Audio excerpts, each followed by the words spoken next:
Greetings, people from planet Earth. Hope you guys are doing good. If you like my content, please hit that like button. If you think it's worth sharing, help me share this content. And if you really want to be in touch, please subscribe to me. And thanks to those people who have already subscribed to me. Today's topic I want to discuss is called friction. Whenever there is a conflict between two worldviews, there is always a chance of friction. The biggest example of religious friction is our nation got divided into two, India and Pakistan, and then the third one, Bangladesh. Imagine if Saeed Anwar and Sachin Tendulkar would have been opening batsmen for our country. If Nusrat Fateh Ali Khan Saab and Jagjit Singh Ji would have sung on the same stage, our music industry would have been on another level. It never happened because the two worldviews could not coincide with each other. It seems like we have so much hatred for the opposing nation. There are valid political reasons, but if you meet an average Pakistani person, I'm sure they will be a joy to talk to. I have few friends from Punjab, Pakistan. You wouldn't believe how similar our culture is. If you understand Punjabi, watch some of the comedies by Iftikhar Thakur. He's genuinely hilarious. There were actually talks, still are to some extent, that Sikh people wanted Khalistan, a different country for themselves. Every religious person that I've met, whether it be Hindu, Muslim, Sikh or Christian, they put each other down. Sometimes the hints are subtle, but they are always there.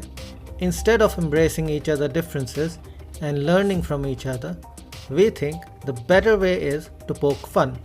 Disagreement is good, because if we don't disagree with each other, then we can't really grow, as we need opposing ideas so initial idea can become more robust or be dropped out if not good enough. There is an art to disagreeing well. For example, if two people are arguing over if a coconut oil is better for hair, what do you think is a better way to solve an argument?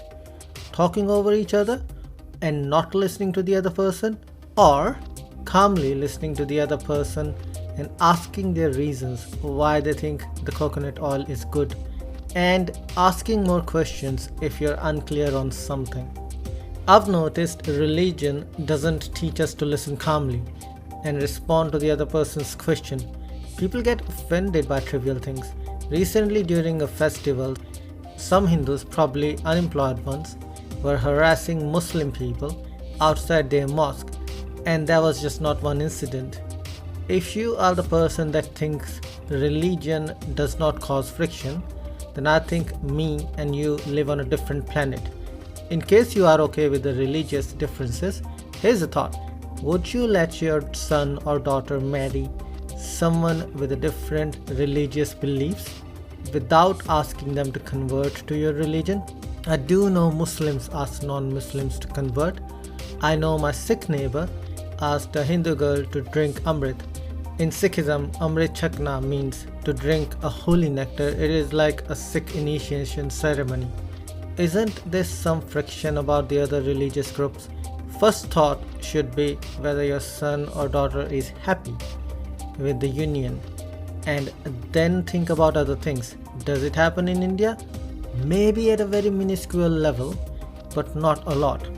A vast majority of people, I see it mostly on social media, do not want to criticize their religion.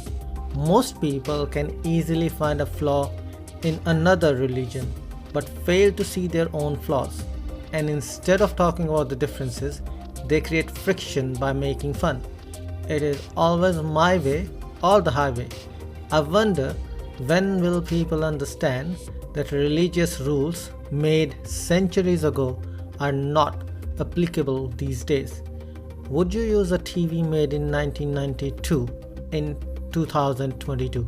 If we keep fighting about religious differences, how will we focus on the growth of our country?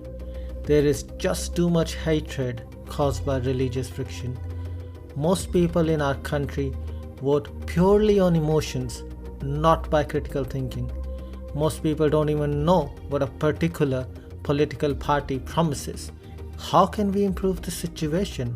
Let us think about it, and you can call me atheist.